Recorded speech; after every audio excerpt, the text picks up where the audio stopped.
How interesting! দীর্ঘদিন পর আবার শুরু হওয়া গ্লোবাল সুপার লিগে প্রথম ম্যাচে রংপুর রাইডার্সের বিপক্ষে নানা নাটকীয়তার মাধ্যমে হেরে বসেছে রংপুর রাইডার্স। সুপার ওভারের মাধ্যমে খুরশিদ শাহ এক ছক্কায় মোট ১২ রান তুলতে পেরেছে রংপুর রাইডার্স। এই রান ডিফেন্ড করতে বিদেশি জ্যাক চ্যাপেলকে উপর আস্থা রেখেছিলেন নুরুল হাসান সোহান, কিন্তু অধিনায়কের আস্থার প্রতিদান দিতে পারেননি এই পেসার। প্রথম বলেই ছক্কা হজম করেন চ্যাপেল। শেষ ২ বলে ৫ রান দরকার ছিল, তখন পঞ্চম বলেই পেসারকে আরও একটা ছক্কা হাঁকিয়ে ম্যাচ জিতেন টানেল লিয়াম ডস।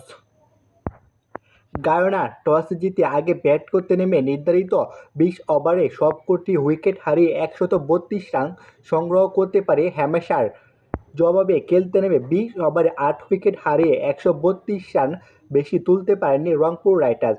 টাই হওয়ার ম্যাচে গড়ায় সুপার ওভারে ১৩৩ রানের লক্ষ্য তাড়া করতে নেমে দারুণ শুরু পেয়েছিল রংপুর। দুই ওপেনার সৌম্য সরকার ও স্টিফেন টেইলর উদ্বোধনী জুটিতে যোগ করেন ৪৬ রান। ১২ বলে ২০ রান করেছেন স্টিফেন টেইলর।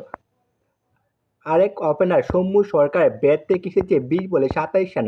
তবে দুই ওপেনার ফেরার পর রানের গতি তেমন সচল ছিল না। তিনে নামা ওয়েম ম্যাডিসন ২৬ বলে করেছেন ১৫ রান। তবে নুরুল হাসান সোহান ও খুরশিদ শাহ উইকেটে এসে রানের গতি বাড়ান, তবে তাতে সহজ জয় পথ ছিল রংপুর রাইডার্সের। তবে এই দুইজন ফেরার পর সহজ সমীকরণ কঠিন হয়েছে বাংলাদেশ এই ফ্র্যাঞ্চাইজির জন্য। শেষ ওভারে জয়ের জন্য তাদের প্রয়োজন ছিল ৭ রান। ৬ রানের বেশি নিতে পারেনি রংপুর রাইডার্স।